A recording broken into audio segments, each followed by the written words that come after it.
everyone, welcome back to Equipoise Classes and I Survi Gupta welcome you all in our Mission CUET 2024 series. We have come to part 22 everybody.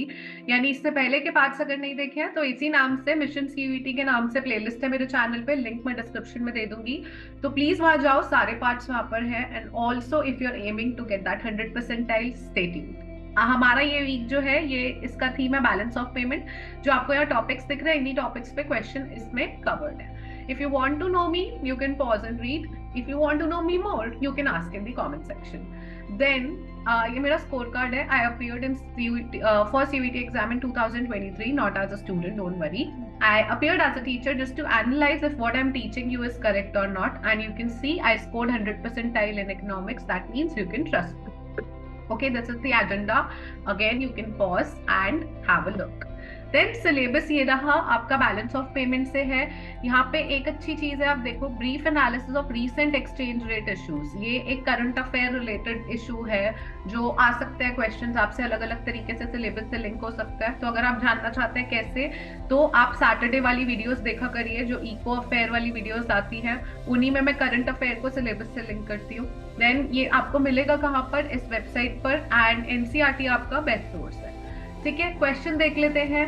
Arrange the following according to the sequence of occurrence. So see these are sequence based question. ठीक है, ये आपको नहीं देखने को मिलेंगे कि इस टाइप के क्वेश्चन भी आते हैं। This is why I am solving previous year actual questions with you, so that you get a hang of it कि किस किस टाइप के भी, किस थीम पे भी क्वेश्चन बन सकते हैं। ठीक है, तो यहाँ पे देखो, ठीक है, exchange rate is $1 is equal to 50 rupees.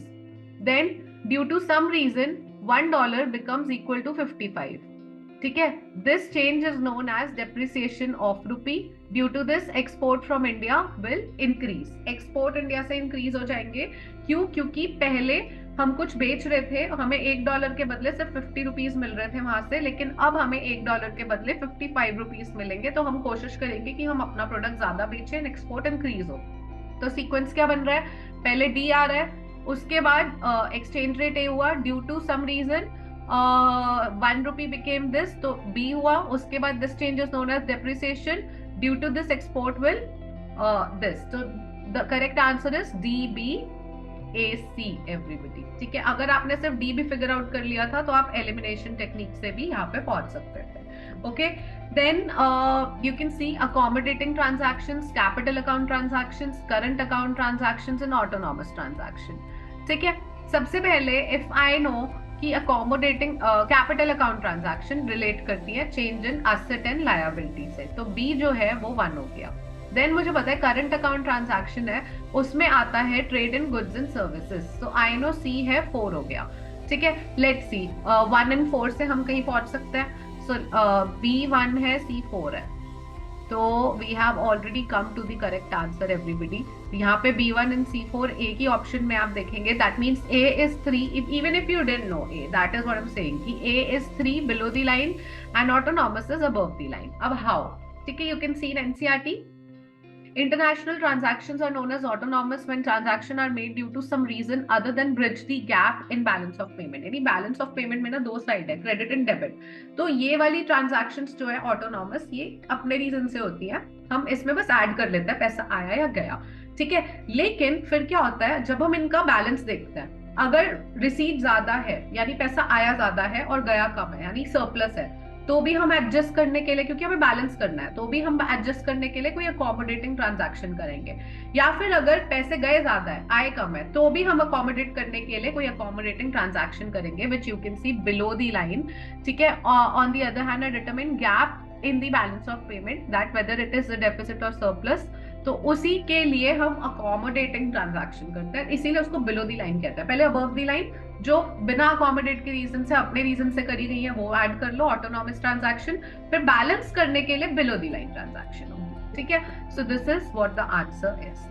Then you can see under fixed exchange rate system, with an increase in exchange rate, the domestic currency becomes what and leads to what.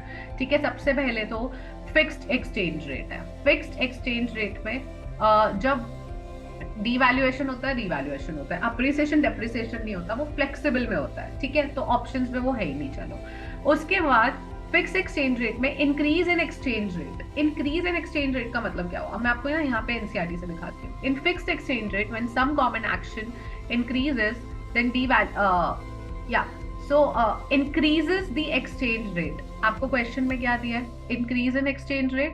Everyone you can see increase in exchange rate. अब आ जाओ NCERT पर, ठीक है.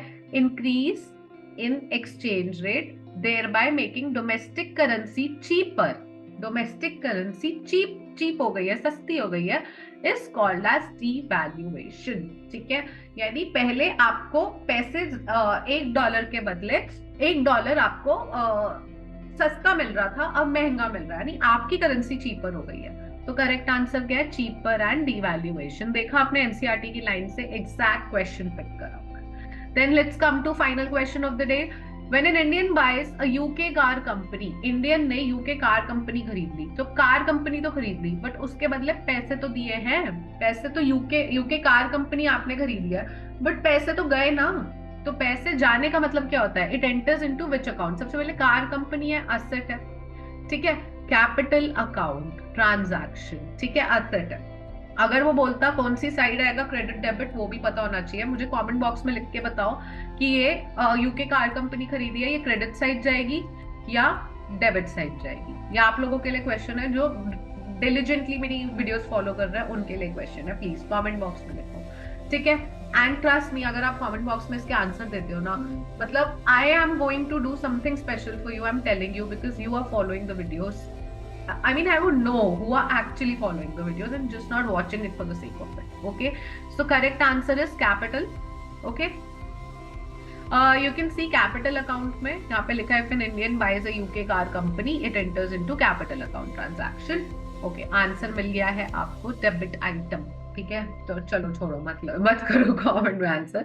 But you see NCERT में एक एक line NCERT से पिक करके ना ये लोग क्वेश्चन बनाते हैं everyone. So I think we are done for the day. And comment if you have any question. Subscribe कर दो प्लीज, रेड बटन दबाओ. बहुत सारे लोग वीडियो देख रहे हो बट सब्सक्राइब नहीं कर रहे चैनल को, और हाथ छोड़ के जाओ ताकि मुझे पता है आप एंड तक बने रहे. Okay, and all the very best guys, keep preparing. I will see you tomorrow.